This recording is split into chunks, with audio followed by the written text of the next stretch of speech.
أما بعد فأعوذ بالله من الشيطان الرجيم بسم الله الرحمن الرحيم رب اشرح لي صدري ويسر لي أمري واحلل عقدة من لساني يفقهوا قولي۔ رجب کا مہینہ اور ہمارے معاشرے میں پائے جانے والی عبادات۔ رجب کے مہینے میں عموماً 3 کام کیے جاتے ہیں۔ ایک تو 27ویں کی رات کو جاگا جاتا ہے، پھر اگلے دن روزہ رکھا جاتا ہے، رات کو جاگ کر عبادت کی جاتی ہے، اور اس کی وجہ یہ بتائی جاتی ہے کہ اس رات حضور اکرم صلی اللہ علیہ وسلم معراج پر تشریف لے گئے، اور روزہ اسی مناسبت سے ایک فضیلت کا کام سمجھ کر رکھا جاتا ہے۔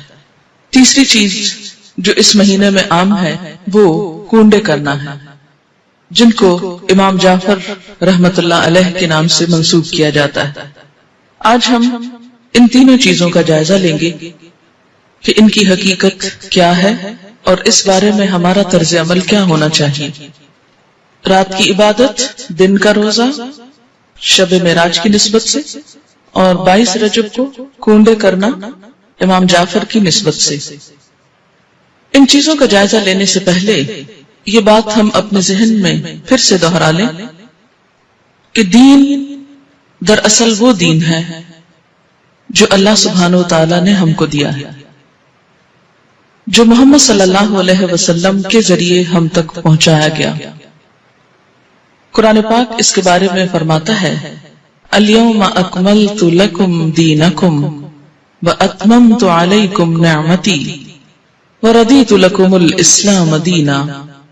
آج میں نے تمہارے لیے اپنا دین مکمل کر دیا، تم پر اپنی نعمت کو تمام کر دیا، اور تمہارے لیے دین اسلام کو پسند کر لیا۔ اس سے یہ بات پتہ چلتی ہے کہ دین نبی اکرم صلی اللہ علیہ وسلم کے زمانے میں ہی مکمل ہو گیا تھا۔ عبادت کے نام پر کیا کرنا چاہیے اور کیا نہیں کرنا چاہیے، اس کا سورس یا تو اللہ کی کتاب ہے یا پھر حضور اکرم صلی اللہ علیہ وسلم کی سنت ہے، کیونکہ جب ایک مسلمان ہوتا ہے تو جو کلمہ وہ پڑھتا ہے وہ لا الہ الا اللہ اور محمد رسول اللہ ہے۔ دین کے نام پر جو کام بھی ہم کریں گے اس کی اتھارٹی انہی 2 ہستیوں کی طرف سے ملنی چاہیے۔ ان کے بعد کسی انسان کو یہ حق حاصل نہیں، خواہ وہ کتنا بھی بڑا عالم کیوں نہ ہو، کتنا بھی ذہین کیوں نہ ہو، کتنا بھی سمجھدار کیوں نہ ہو، کہ وہ دین کے نام پر کوئی اور چیز انٹروڈیوس کرائے، کسی اور چیز کو رواج دے۔ اگر یہ حق دے دیا جائے تو دین میں طرح طرح کی نئی باتیں شامل ہو جائیں جو اصل دین کی جگہ لے لیں گی، اور دین کے نام پر بہت سا انتشار، اختلاف اور باہم عداوت جنم لے گی۔ یہ 3 عبادات، رات کا جاگنا، دن کا روزہ، اور اس کے بعد 22 رجب کو امام جعفر صادق کے نام پر کچھ پکانا اور دینا، یہ تمام چیزیں حضور صلی اللہ علیہ وسلم کے دور میں موجود نہیں تھی۔ 27 رجب کی رات، جسے عموماً شب معراج کہا جاتا ہے، اس میں آپ صلی اللہ علیہ وسلم کو اگر معراج نصیب ہوئی، اگر کا لفظ میں اس لیے بول رہی ہوں کہ اس تاریخ میں بھی اختلاف ہے، سال میں بھی اختلاف ہے، اس کا ذکر میں بعد میں کروں گی۔ اگر آپ کو معراج نصیب ہوئی بھی اس رات میں، تو آپ صلی اللہ علیہ وسلم نے اسی رات جو مخصوص عبادت کی، اس کے بعد کبھی بھی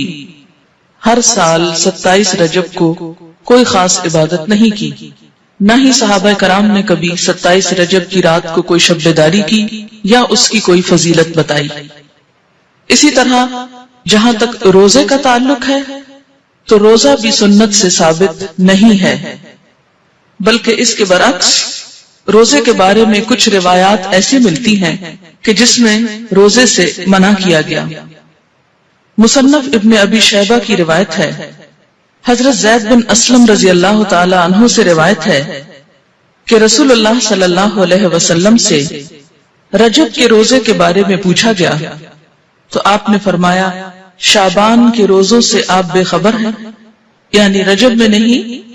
اصل میں شعبان میں روزے رکھے جائیں گے۔ حضرت ابن عباس سے روایت ہے کہ رسول اللہ صلی اللہ علیہ وسلم نے رجب کا روزہ رکھنے سے منع فرمایا، یہ ابن ماجہ کی روایت ہے۔ آپ نے کیوں منع کیا؟ اس لیے کہ یہ روزہ اسلام سے قبل رکھا جاتا تھا۔ دور جاہلیت میں رجب کے مہینے کی تعظیم کی جاتی تھی، عزت افزائی کی جاتی، اس لیے آپ نے اس رسم کو ختم کرنے کے لیے یا اس کے اتباع کو توڑنے کے لیے اس سے منع فرمایا، اور یہ وضاحت کنز الامال میں کی گئی ہے، صفحہ 49 جلد 8۔ تو اس سے کیا پتہ چلتا ہے کہ اس رات میں شب بیداری اور اس دن میں روزے کی کوئی حقیقت نہیں۔ اسی طرح جہاں تک امام جعفر کے نام پر جو کنڈے دیے جاتے ہیں، تو بات یہ ہے کہ یہ تاریخ نہ تو امام جعفر رحمت اللہ علیہ کی پیدائش کی ہے اور نہ ہی آپ کی وفات کی ہے، لہذا ان کی طرف اس کی نسبت کا کوئی ثبوت ہی نہیں ملتا یا جواز ہی نہیں ملتا۔ امام جعفر رحمت اللہ علیہ کی ولادت ایک روایت کے مطابق 8 رمضان 80 ہجری میں ہوئی، یا 83 ہجری کی روایت بھی موجود ہے، 83 یا 80، اور وفات شوال کے مہینے میں 148 ہجری میں ہوئی۔ اس لیے نہ تو ہم یہ کہہ سکتے ہیں کہ آپ کی پیدائش کی خوشی میں یہ ہو رہا ہے، اور نہ ہی یہ کہہ سکتے ہیں کہ آپ کی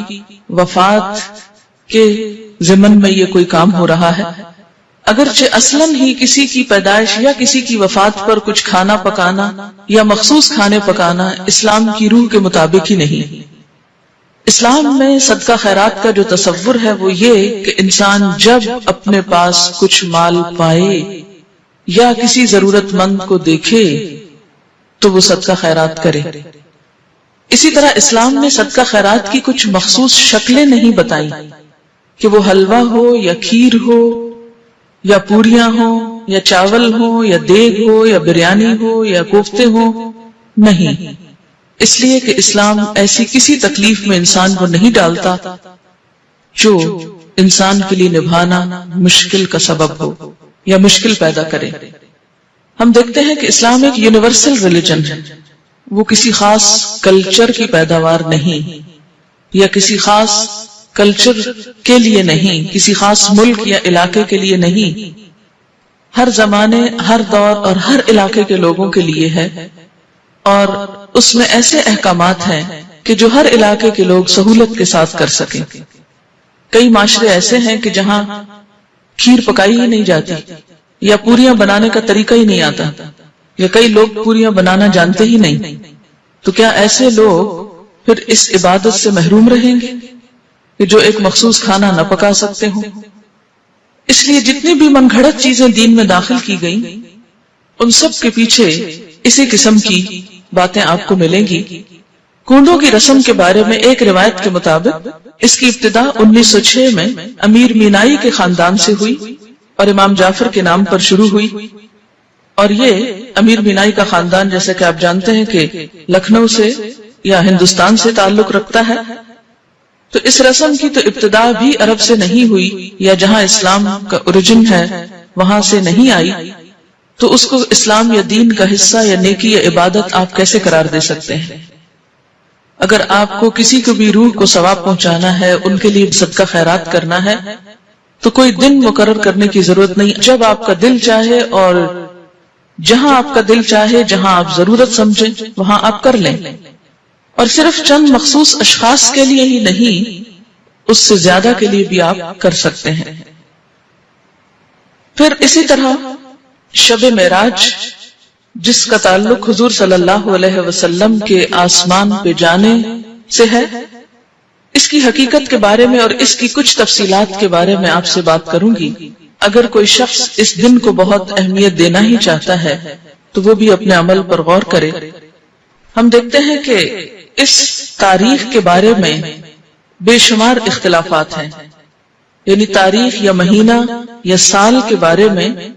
یا اس کے اجزاء کے بارے میں تقریباً 36 اقوال ہیں۔ بعض کے خیال میں یہ ربیع الاول میں ہوئی، بعض نے رمضان کا مہینہ قرار دیا، بعض نے ہجرت سے 1 سال پہلے، بعض نے 1 سال 6 ماہ کہا، بعض نے 1 سال 5 ماہ کہا، کسی نے 1 سال 2 ماہ کہا، کسی نے 3 ماہ کہا، کسی نے 1 سال 4 ماہ کہا، یعنی بے شمار اقوال ہیں اس کے بارے میں۔ ایسا کیوں ہے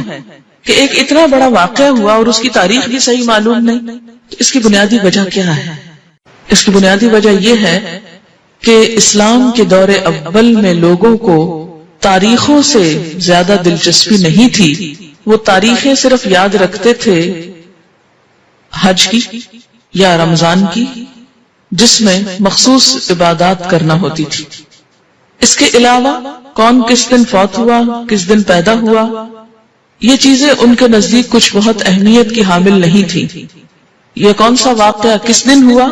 وہ واقعے کو تو دیکھتے تھے، اس کی روح کو تو دیکھتے، لیکن اس کی تاریخ ان کے نزدیک ایک غیر اہم چیز تھی، کیونکہ ان کے ہاں دن منانے کا رواج ہی نہیں تھا۔ صحابہ کرام کے اندر ہمارے معاشرے کی طرح دن منانا، اینیورسریز اور اسی طرح برسی اور ولادت کے دن، یہ تمام چیزیں اس کلچر کا حصہ نہیں تھی، یعنی اسلامی کلچر کا۔ بیسیکلی اسلام میں جو اہم دن ہیں جیسے عیدیں ہیں یا مہینے ہیں، رمضان اور حج کا مہینہ ہے،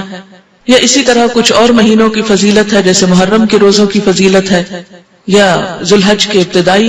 عشرے کے روزوں کی فضیلت ہے، یا شعبان کے روزوں کی فضیلت ہے، یا ہر مہینے 3 دن ایام 20 کے روزے کی بات آئی ہے۔ یہ دن تو شریعت نے خود مقرر کر دیے، لیکن اس کے علاوہ باقی چیزیں بعد کے دور میں پیدا ہوئیں، ان کو دین کا حصہ بنا لینا اور ان کے اوپر اس طرح پابندی سے عمل کرنا جیسے نماز کی پابندی کی جاتی ہے، تو یہ دین میں نئی روایات پیدا کرنے کے برابر ہوگا۔ اگر ہم ایک مشہور روایت کے مطابق مان ہی لیں کہ یہ رات معراج کی رات ہے، تو آئیے دیکھتے ہیں کہ معراج کی رات میں آپ صلی اللہ علیہ وسلم کو کیا کچھ دکھایا گیا۔ آپ نے بنیادی طور پر اچھے اور برے کام کرنے والوں کے انجام دیکھے۔ تو احادیث کی کتابوں میں معراج کے بارے میں جو کچھ ملتا ہے اس کی تفصیل آپ کے سامنے رکھوں گی تاکہ اس سے ہم کچھ سبق لیں، کیونکہ وہ ایک سبق آموز واقعہ ہے، اور ان اعمال سے بچیں جن پر سزا آپ صلی اللہ علیہ وسلم نے دیکھی اپنی آنکھوں سے، اور وہ کام کریں جن پر جزا آپ صلی اللہ علیہ وسلم نے اپنی آنکھوں سے دیکھی۔ قرآن پاک میں اللہ سبحانہ وتعالی نے فرمایا،